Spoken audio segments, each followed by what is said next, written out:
Hey, this is Jimmy from BeeGreen Recycling and Supply.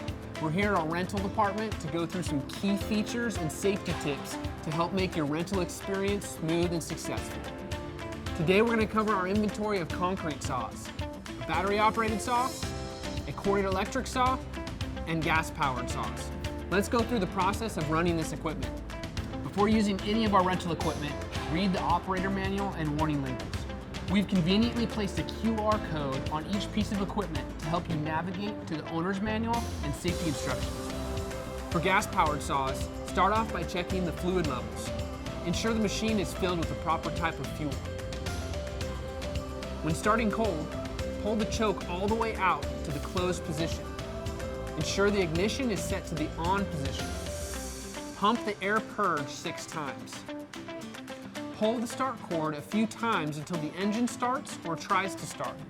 Once the engine tries to start, set the choke to the halfway position.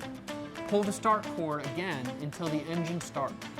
Let the engine idle for 20 to 30 seconds. While firmly holding the saw, slowly pull the trigger all the way in. Run the saw at full throttle for 8 to 10 seconds. Let the engine idle again for 10 to 20 seconds. The saw is now ready for work. When you're finished using the saw, ensure that it's clean before you return it. You can rinse the saw off with water, but please let it cool down before you spray the engine area. All right then, I hope this video was helpful and informative. We'll see you soon.